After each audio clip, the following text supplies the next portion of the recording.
Muy bien, queridos hermanos y hermanas, volvemos a estar aquí juntos, reunidos para considerar la palabra de Dios que tenemos en esta gran epístola del apóstol Pablo, en esta maravillosa epístola, porque no solamente nos despliega todo lo que es la obra de salvación, el estado de la naturaleza humana antes de su redención, sino que también luego nos muestra lo que es el privilegio de ser cristiano, el privilegio de andar en la gracia de Dios, andar en la fe, andar en el conocimiento de las Escrituras.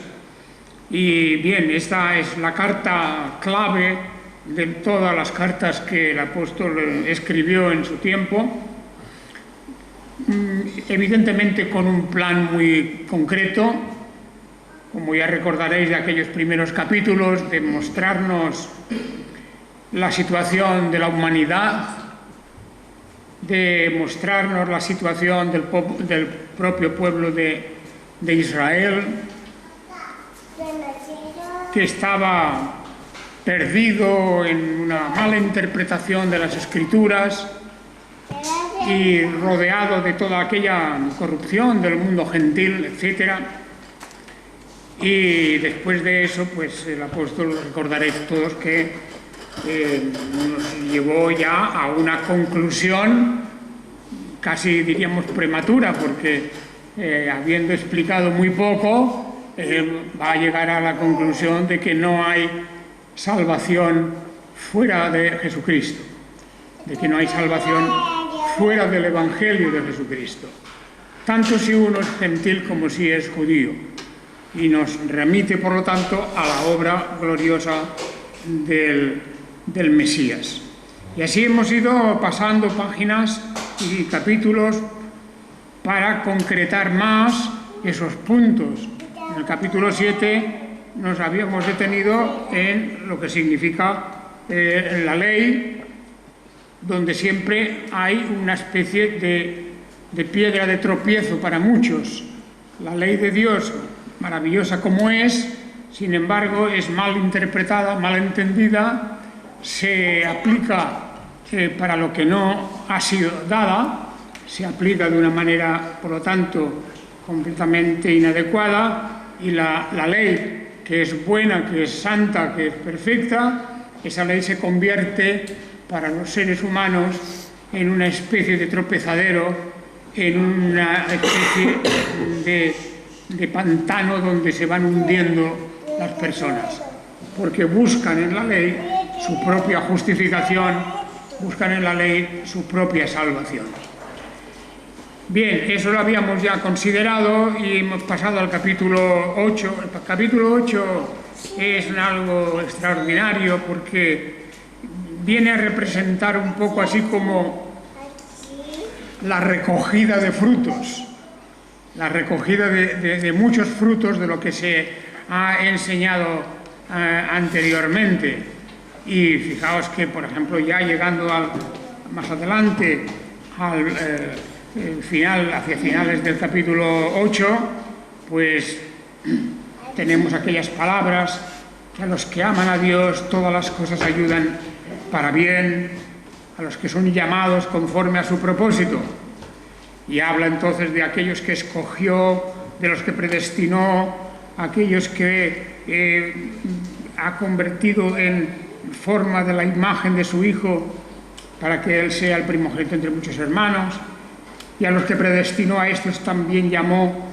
Todo esto está ya terminando el capítulo 8, ¿verdad?, que hemos de ir desgranando a partir del versículo 28. Y por eso podría decir que todas esas palabras de lo que significa el fruto de la obra de nuestro Señor Jesucristo, ya que una vez hemos pasado la ley, hemos hablado de la ley, hemos hablado de la imposibilidad de ser justificados por ella, pues viene aquí el mensaje positivo, como he dicho, la recogida del fruto. Que el Señor realmente nos ha escogido y predestinado para ser de la misma forma la imagen de su Hijo, para que Él sea el primogénito. Bien, no me quiero entusiasmar y adelantar aquí al hablar de este grandioso misterio de la elección y de la predestinación, porque en su momento tocará hablar de esto, y tengo la costumbre de no hablar de doctrinas o de cuestiones, digamos, elegidas al azar por mí mismo, sino que hemos de ceñirnos al orden de la carta. Pero quiero dejar constancia que este es el gran capítulo en donde vemos los beneficios, como el Señor no nos ha dejado en manos de la ley, no nos ha abandonado a nuestras propias fuerzas, sino que viene a decirnos que a los que aman a Dios, todas las cosas ayudan para bien. Es una nueva relación, no es la relación de la ley en el sentido de que ella fuese el camino de salvación, que como él dice, no lo es.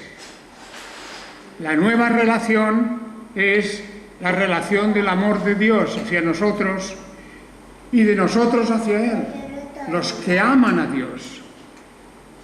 A los que aman a Dios todo ayuda bien.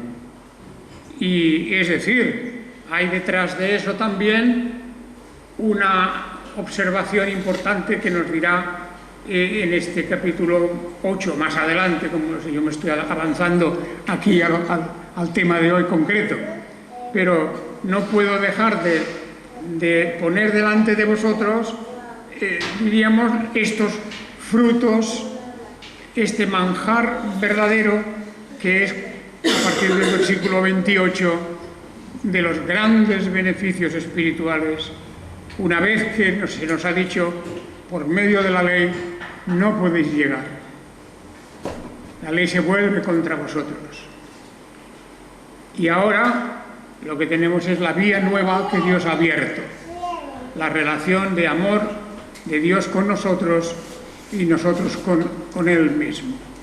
De manera que es un capítulo largo, tiene 39 versículos y hemos de analizarlos poco a poco. Muy bien, volvemos atrás al versículo 5, que es del primero del pasaje que hemos leído. Está todavía aquí en este pasaje del versículo 5 al 11 hablándonos de las consecuencias que tiene el vivir en la ley,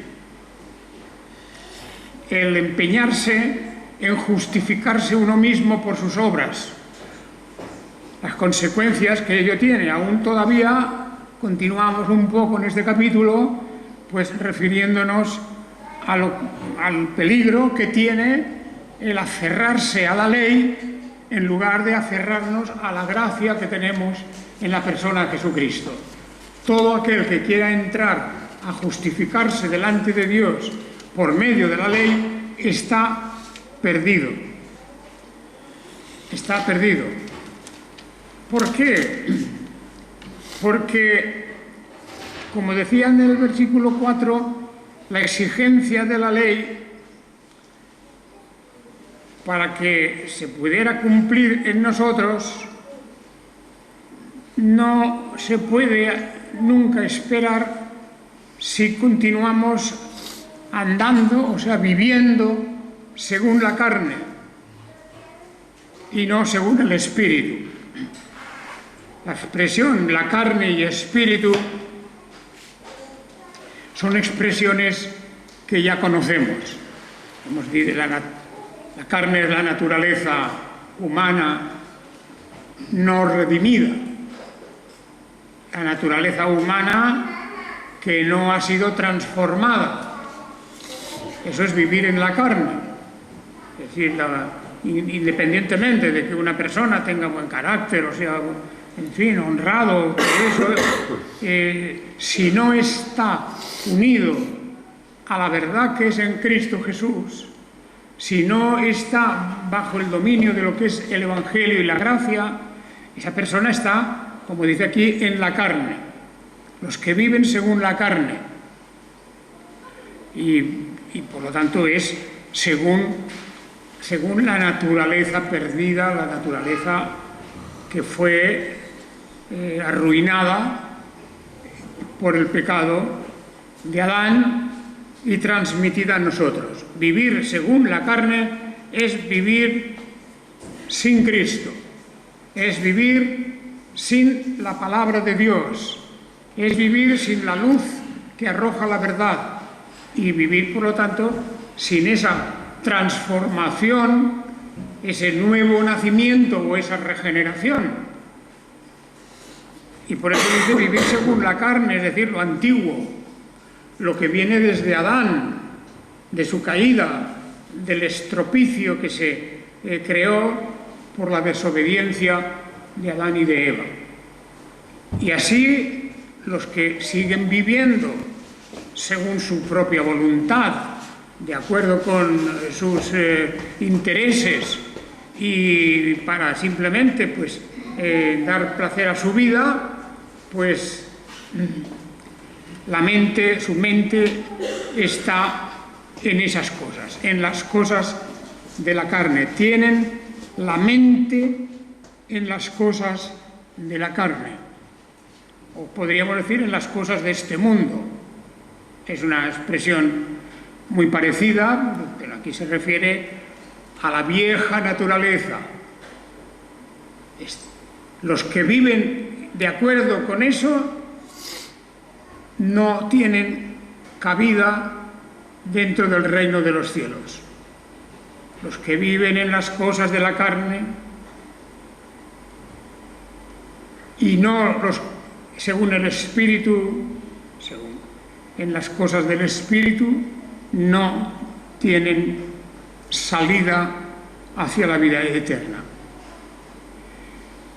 Y sobre todo, como dice este versículo 5, ¿qué es lo que domina nuestra mente?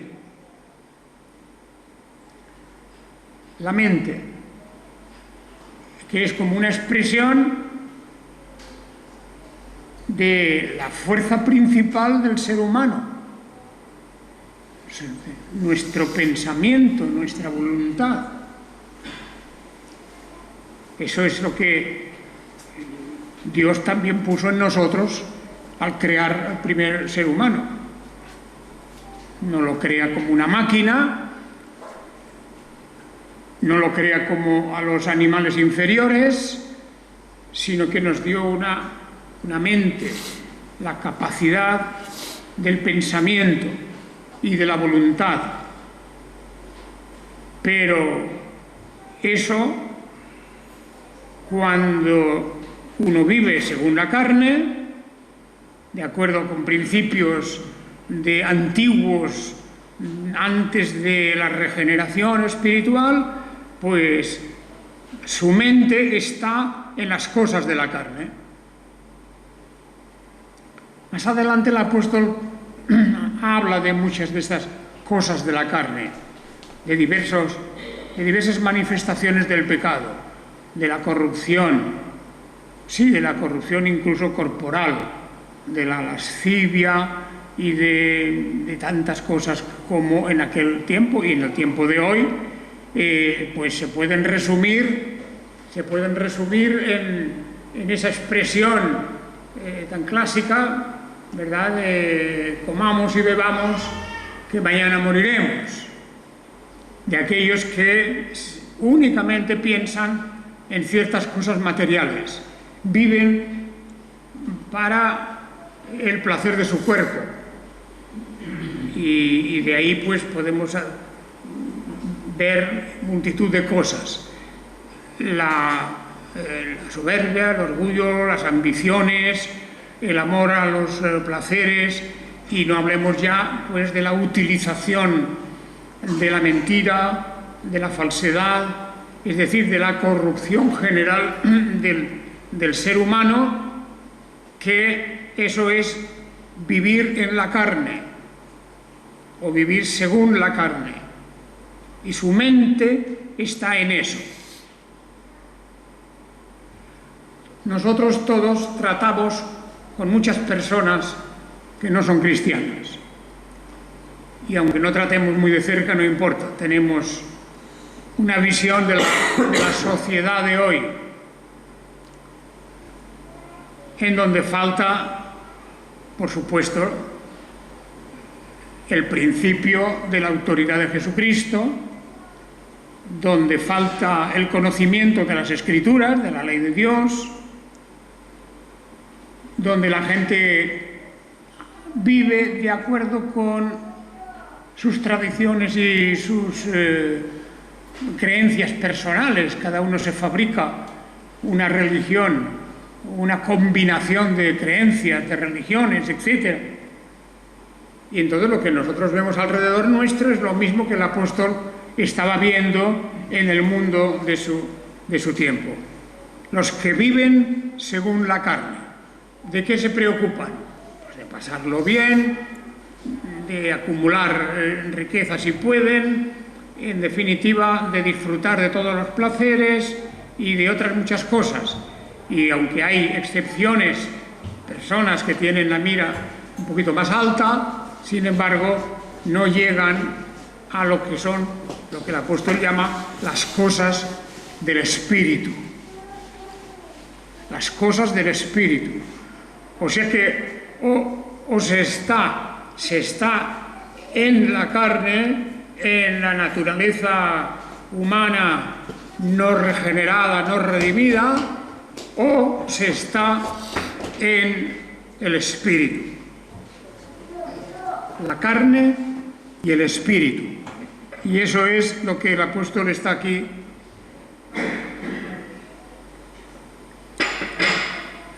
tratando y debatiendo. Y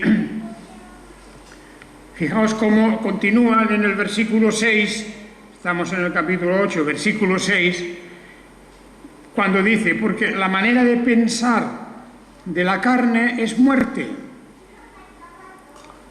pero la manera de pensar del Espíritu es vida y paz. El contraste, pues, definitivo, opuesto, completamente opuesto. Fijaos cómo habla la manera de pensar de la carne. Fijaos que son frases, es que, porque claro, no podemos tomar al pie de la letra la carne en el sentido de lo físico nuestro. Eso no tiene pensamiento, no piensa. La carne no piensa, la mano no piensa, la pierna no piensa. Porque estamos hablando de la carne, como he dicho ya, en todo lo que significa la antigua naturaleza. La naturaleza que quedó en el ser humano después de la caída, de la desobediencia a Dios y de tomar un camino diferente del que Dios les había dado. Ahí está la responsabilidad tremenda de Adán y Eva y nuestra también, porque seguimos su camino. Porque esa manera de pensar, dice, es muerte. Conduce a la muerte en el sentido total, la muerte del cuerpo, pero también la muerte espiritual en el sentido de la condenación, del estar alejado totalmente de Dios. Así que la manera de pensar de la carne,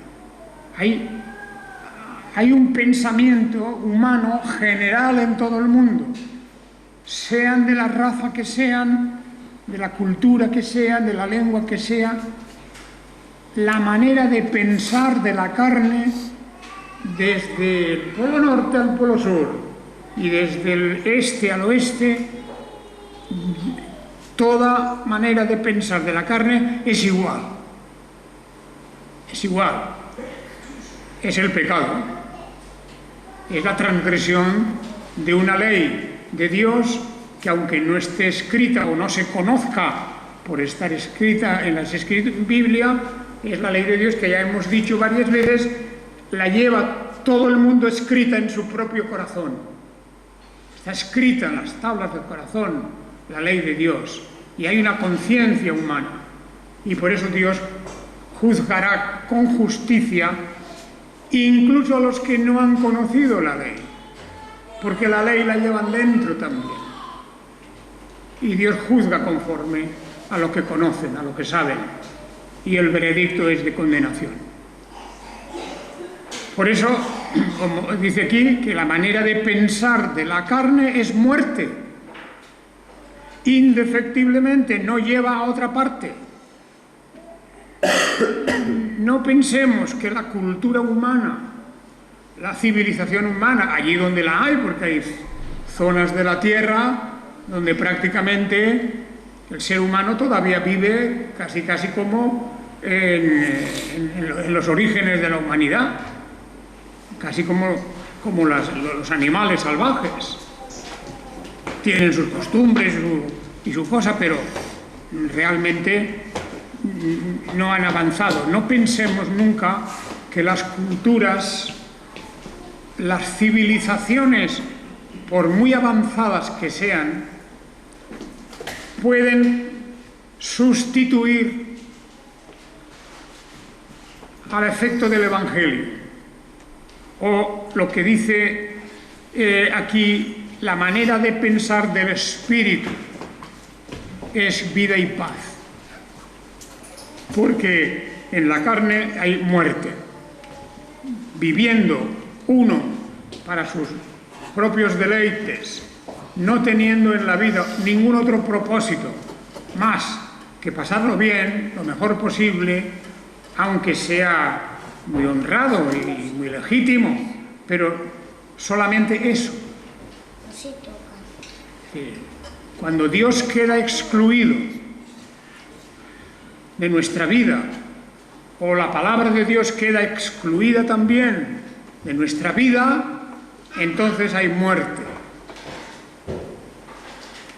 Y no hay cultura, no hay civilización, no hay remedio, no hay filosofía, ni ningún camino que pueda llevar a la vida eterna. Por eso es necesario, dice aquí, que tengamos el pensamiento del Espíritu.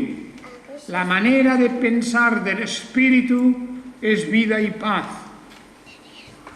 Cuando el ser humano carnal se convierte en el ser humano espiritual, que el Espíritu de Dios domina su voluntad, sus pensamientos, que está instruido verdaderamente en la ley de Dios, entonces, como dice aquí en este versículo 6, la manera de pensar del Espíritu es vida y paz. E insiste de nuevo en el versículo 7, porque la manera de pensar de la carne es enemistad contra Dios, pues no se sujeta a la ley de Dios porque tampoco puede, porque nuestra voluntad está afectada por el pecado y por lo tanto no corremos hacia la ley de Dios para abrazarla, para deleitarnos en ella, nunca para encontrar en ella la salvación misma por nuestras obras, eso nunca. Pero la ley de Dios es buena. Hemos repetido varias veces a lo largo de este estudio. La ley de Dios es buena. Lo que ocurre es que, como dice aquí, la manera de pensar de la carne es enemistad contra Dios. La carne, la naturaleza que hemos heredado de Adán y el desarrollo que eso ha tenido en cada individuo, en cada persona. Y eso es enemistad contra Dios.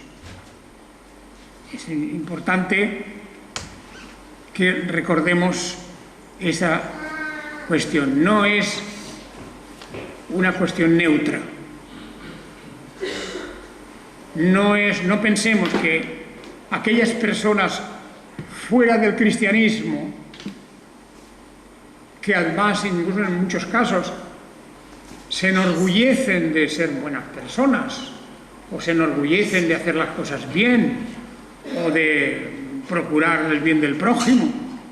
Pues hay personas que pueden dar todo, como algunos han hecho recientemente, toda su fortuna para los demás. Bueno, muy bien, por supuesto, para los demás, para aquellos que se puedan beneficiar de esos grandes donativos que se hacen, pero Dios no tiene ese precio. Dios no tiene ese precio. Aquí la Biblia lo que nos dice es que hay una vida que es conforme al Espíritu y otra que es conforme a la carne, a lo humano, a la naturaleza caída, a la naturaleza impotente del ser humano para amar a Dios, para obedecer a Dios realmente. Y ese es el tema. Y entonces, la manera de pensar de la carne es muerte y la manera de pensar del Espíritu es vida y paz. Vida y paz. Vosotros habéis fijado, y cada día aparecen más estudios, etcétera, que uno de los grandes problemas de la humanidad, por supuesto, es la paz. La paz entre las naciones, la paz en las familias, la paz en la sociedad en general. Y esto solamente se puede conseguir a través de lo que llama la manera de pensar del Espíritu, que es vida y paz. La verdadera vida, vida eterna, y la paz perfecta. La paz. El Señor Jesucristo habló diciendo que, dando una bendición a los suyos, mi paz os doy. Mi paz os doy, no como el mundo la da. Es lo mismo que la palabra, la verdad. Yo soy la verdad, dice el Señor Jesucristo. Yo soy la verdad, no hay otra verdad. Y la paz, no hay otra paz. Y el mundo de hoy, desesperadamente ya, porque se ve venir una era de amargura, una era de amargura, de descomposición de la sociedad, otra más de las muchas que han habido, a través de las grandes guerras, a través de, en este tiempo, entre guerras, pues todo lo que estamos viendo cada día, la preparación de otra, y de esa manera podemos estar seguros que se debe a la manera de pensar de la carne. ¿Por qué luchan las gentes? ¿Por qué no hay paz? Como decía un famoso militar y político alemán, decía, la guerra es imponer por la fuerza la voluntad de uno sobre otro. Imponer por la fuerza la voluntad de uno sobre otro. Y de ahí nace la guerra. Cuando uno quiere arrastrar a otro a su manera de ver las cosas y lo hace por la fuerza. Es todo lo contrario de lo que hace nuestro Señor Jesucristo. La manera de pensar del Espíritu es vida y paz. Vida y paz. Y son dos grandiosos dones que no puede dar este mundo. La gente que habla de paz, los pacifistas, etcétera, que tienen, bueno, sus utopías y tienen su idea sobre la naturaleza humana, que no es la idea bíblica, y bueno, lo estamos viendo incluso en cosas ridículas, ¿no?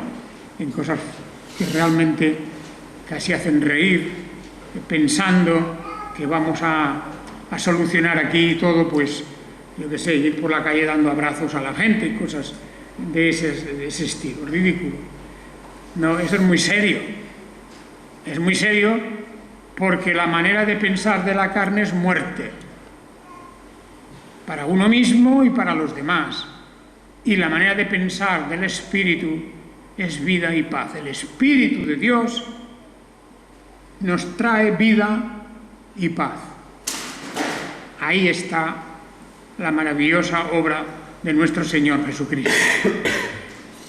Bien, así que está el apóstol desarrollando aquí un principio muy importante para que no olvidemos de cuál es la fuente de la paz y de la vida y cuál es la fuente de la muerte.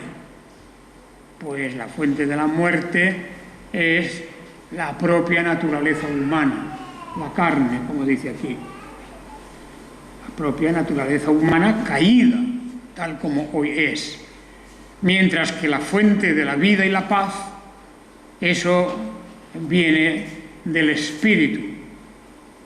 El Espíritu de Dios mismo nos da ese gran regalo, ese fruto que está viniendo ahora ya, que vamos a ir recogiendo en estas verdades y en estas enseñanzas, que hace que no pensemos en cosas extravagantes, que no pensemos en un mundo ideal fabricado por el mismo ser humano. ¿Os acordáis de aquel famoso movimiento de los años 60? El movimiento hippie, ¿verdad? Como todo era paz y abrazos y todos vivían estupendo en las comunas aquellas que tenían y bueno, las flores, la naturaleza y todo aquello. Era pues un movimiento de tipo idealista que duró un tiempo que realmente luego se deshizo y aún quedan sus restos ya abandonados, restos, pues yo diría completamente ya estropeados y podridos, porque no puede ser la paz interior, la paz con los demás, la paz universal no se encuentra por el esfuerzo del propio ser humano, ni por ninguna moda o teoría o por algún camino extraño que se busque para hallar la paz. Y es además incluso un medio de engaño para los propios cristianos. Los propios cristianos. En el mundo evangélico ha habido años atrás un movimiento, no sé si todavía dura mucho o no dura, de vida en común. La vida comunal. Bueno, porque dicen, los cristianos vivían en común, lo cual no es verdad. Dice que hubo un momento que tuvieron cosas en común y porque fue necesario debido a la persecución de los judíos, debido a que habían sido expulsados de las sinagogas. En fin, hubo un momento en que los cristianos se solidarizaron al principio y vivieron pues también dependiendo mucho unos de otros. Cuando la cosa se normalizó, pues cada uno se fue a su casa y cada uno vivió como vivimos todos. Pero en el mundo evangélico de estos últimos tiempos han habido comunas o formas de vivir en comunidad evangélica. Se han ido unas cuantas familias al campo y allí pues en fin, muy bonito todo primero, ¿verdad? El campo y las gallinas y todas esas cosas, y vivían varias familias más o menos numerosas. Pero yo conozco muchos casos en que 2 años después pues se han vuelto a cada uno a su casa, porque no han podido sostenerlo. El experimento más grande que hubo en Europa de vida comunal fue en la Bohemia, en la zona ya entre Alemania, Austria, toda esa Bohemia. Un noble, el conde de Zinzendorf, el cual también tuvo esa idea, diciendo: la Iglesia será fuerte y buena cuando vivamos todos juntos. Y como era un noble de mucha categoría y de mucha riqueza, pues dedicó sus tierras enormes allí a llevar gente cristiana que venía de diversas iglesias, muchos de ellos eran anabaptistas, pues otros habrían de algunas de las iglesias reformadas posiblemente también. Bueno, se juntaron allí muchos. Pasó lo mismo. Al cabo de 2 o 3 años, allí no digo yo que tuvieran una guerra entre ellos, pero que ya no se podían llevar. Estas comunas pues han sido. Los judíos también han tenido sus experimentos con los kibbutz. Los kibbutz, que significan agrupaciones, ¿verdad? El estar juntos. Los kibbutz hoy día más bien se han convertido en ¿cómo se llaman? En residencias rurales, ¿verdad? Y los turistas van allí, viven en el kibbutz, y bueno, es muy bonito, pues hacen esto y hacen lo otro, pero luego se van a su casa. ¿Por qué? Pues porque no ha habido una transformación de la mente, no ha habido una transformación espiritual, ni en el movimiento hippie, ni en los evangélicos que se van al campo, ni en el experimento del conde de Zinzendorf, ni en los kibbutz. No ha habido una transformación de la persona. Y por lo tanto, el querer agruparlos y vivir juntos como la expresión del amor, pues fracasa al poco tiempo.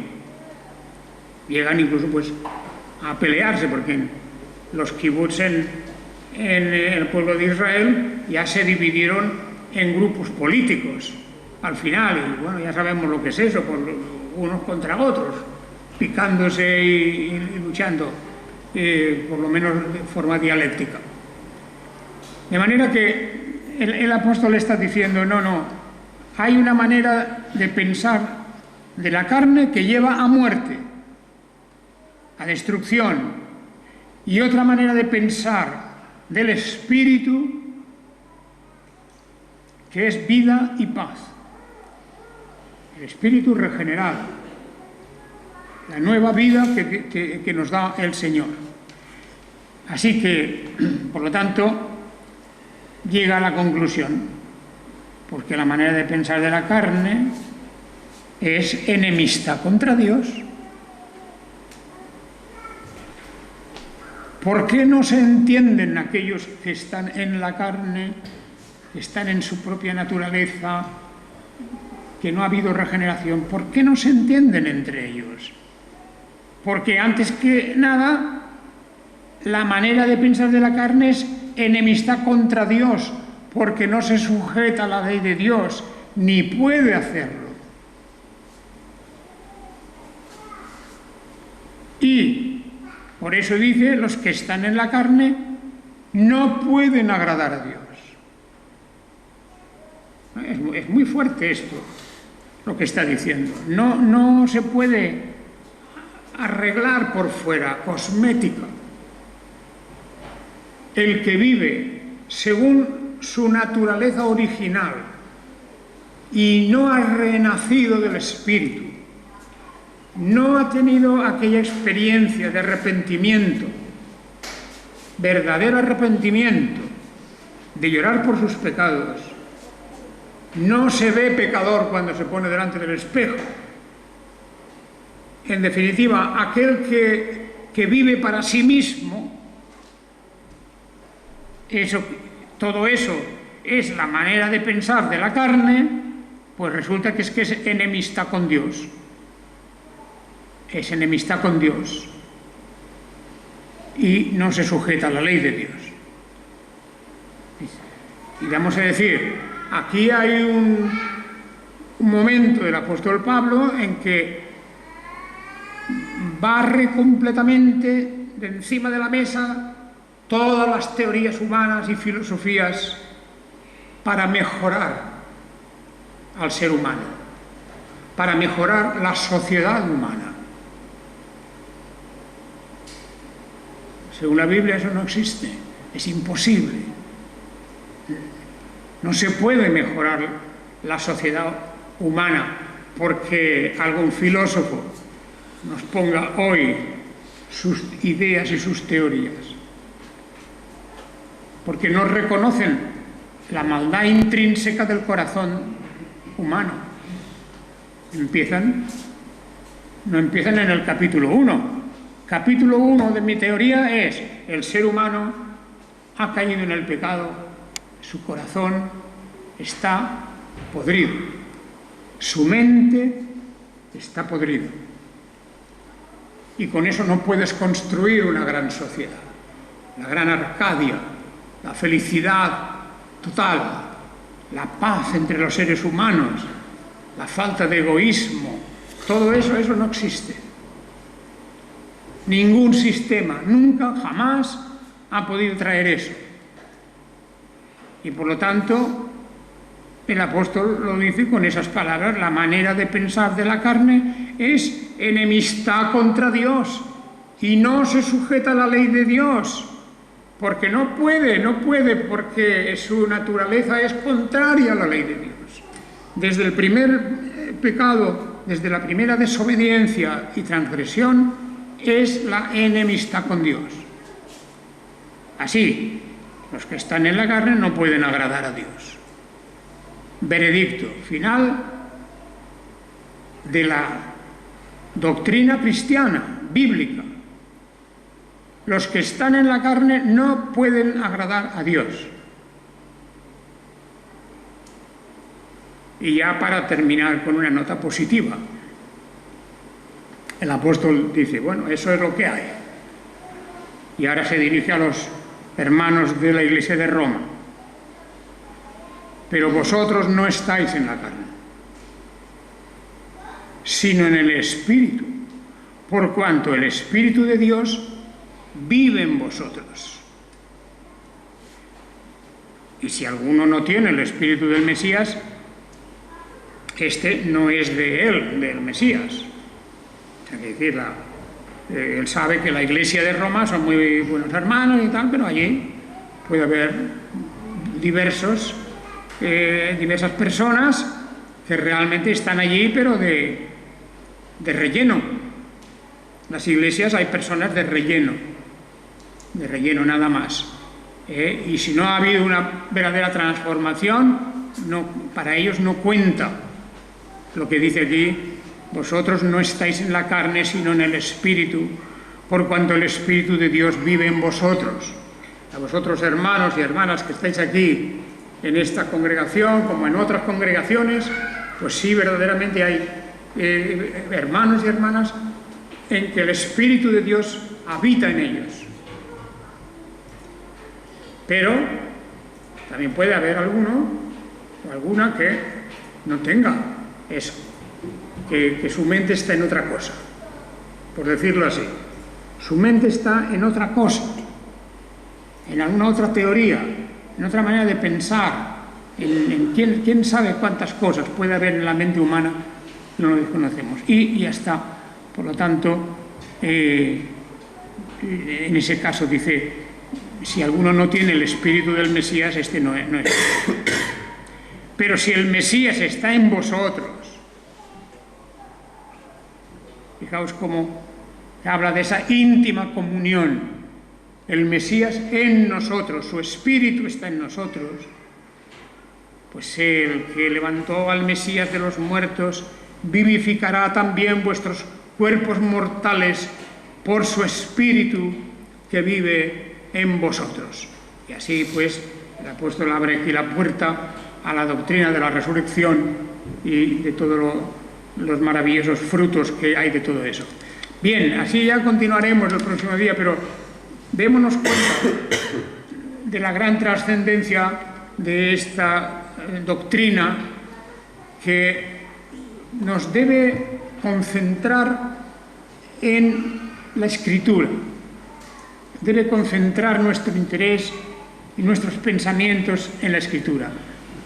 Hay muchas ofertas alrededor nuestro, de religiones, de filosofías, de movimientos de tipo diverso. Hay muchas ofertas y cada uno se engancha a una, y a veces uno encuentra una persona por aquí o por allá que antes era evangélica y ahora, pues yo qué sé, está apuntada a un movimiento X, ¿verdad? ¿Sí? A lo más estrafalario incluso, a lo más raro. Hay gente que han hecho resucitar el movimiento de los gnósticos. Pues bueno, ahí está, con los gnósticos. Y hay otros que tienen otra vez los movimientos hippies, por ejemplo, el culto a la naturaleza y todo eso. Bueno, pues ahí no, el Espíritu de Cristo no estuvo nunca ahí. No estuvo nunca. Guardémonos de estas cosas, porque, como digo hoy, la oferta es enorme. Por la radio, por la televisión, por las revistas, por los libros, por el cine, por todo. La oferta es fantástica. Apúntate a lo que quieras, a ver si eres feliz con eso. Pues ya os digo yo que en la autoridad de la palabra de Dios no hay más que una oferta, y no hay más que un camino, no hay más que una verdad y una doctrina. Y eso, hermanos y hermanas, es lo que Dios nos ha llamado a seguir con perseverancia, con constancia, con muchas dificultades, porque no somos la mayoría de la gente en la sociedad, y por lo tanto nosotros, que les vemos a ellos como cosa rara y extraña, pues no nos podemos dar ni idea de lo extraños y lo raros que nos ven a nosotros. Extraños y raros, porque ser cristiano hoy es una cosa que ha pasado de moda. Que el Señor os bendiga y el Señor os guarde. El próximo día continuaremos en nuestro estudio. Amén.